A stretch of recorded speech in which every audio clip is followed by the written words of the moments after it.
Hi, my name's Jim Martin. I'm Vice President of the County Metal Detectors Club, and it's Sunday morning, about 8 degrees outside, so I thought I'd put together a little project for all the new people in our club, something to do for the winter.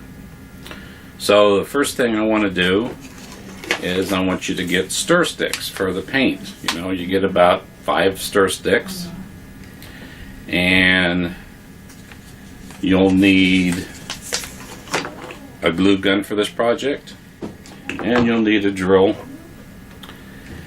And also at the hardware store, you'll need a nylon screw, a wing nut, and some nylon washers that you're going to put between each one of the slats. I'll show you later on in this film how this will be assembled. So the first thing I did is I got the 5 stir sticks and put them in a vise.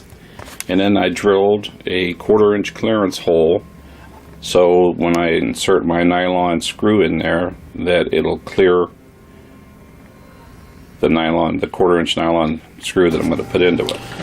Okay, the next thing I'm going to have you do is I want you to find a clad quarter, a clad dime. I used the V-nickel. Okay, now after you glue those on, it should look something like this, where they're glued on. And now I added a gold wedding band here. Also, I forgot to mention that when I was telling you to get some stuff ready. The gold metal band will help you identify gold on your target ID. A lot of times it'll show up as a nickel or somewhere in the lower numbers on your metal detector, so it's good to realize where the gold range is on your metal detector. So now that you got those glued on there, next thing you're going to do is you're going to get the screw, the nut, and these little washers and assemble your project. Anyway, so I already had the hole drill, and so I'm starting to, I put on the beginning of the screw, I put a washer already there, so this way when you tighten it up it won't lock up. So I put one stick on, then I add another washer, then I put another stick on, and then I add another washer, another stick on, and so on and so forth, and pretty soon you're going to have it done. So now that you're done assembling it, it should look something like this. So you have a different coin on each stir stick, and now we will start our familiarization on how to identify each target on your metal detector.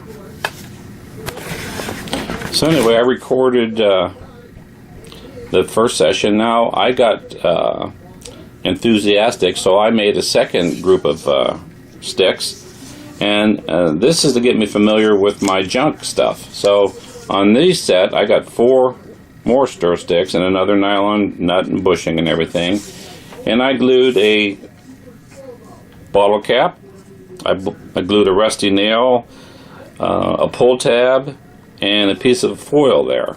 So now I'm going to also familiarize myself with scrap and junk that we dig while we are out metal detecting. Well, that basically concludes my project for you. I hope you enjoy it. What I've done on my Mind Lab, I took the numbers and I wrote them in pencil on the stick here. I don't know if you can see that or not, but they show up with different ferrous and signals, different signals on ferrous and non-ferrous stuff. So I wrote them also down here. And I also did that for the scrap too, so I know that if I run into a piece of foil, if it comes, if the numbers are 12/05, then I know it's a piece of foil. It's just a good something to do for winter, so you become more knowledgeable about your machine. Okay, we're ready to move on now. Now that we've made these tools for identifying our targets, we're going to show you how to actually use these things and benefit from these. For this segment, we're going to use my Garrett AT Pro to show you how these coins react on my target ID. If you zoom in here, you can see where on the Garrett it pretty much spells out where your nickel, dime, quarter, even your rings and pull tab ranges are. So when we continue on with this, I'll turn it on and I'll put in front of the coil. We'll start out with the nickel, I think. So we're going to put a nickel in front of the coil, and I'll show you where it shows up on my machine here. See that little dot that's right below the 5 cent? That's exactly how the target ID works. You pass the nickel in front of it and it shows up on a target ID. Now, if you take the pull tab, which is this one right here, watch what it does in front of the coil. See that little dot? It shows up. It's right below the pull tab, but it bounces around between that and the nickel, so that's something that will help you figure out. You notice it's not a steady signal, so it'll jump around. More than likely it's a pull tab when you're digging into the ground. I'm going to put a bottle cap in front here. Now, bottle caps are tricky. If your metal detector has a tone to it, you can hear that negative tone and a positive tone there. Even though it's showing it's in the 75 range, which is almost all the time one of these bottle caps. But the tone is what you're going to listen for to help you distinguish whether it's a good target or a bad target. Well, this pretty much concludes my little training here. I hope it helps you.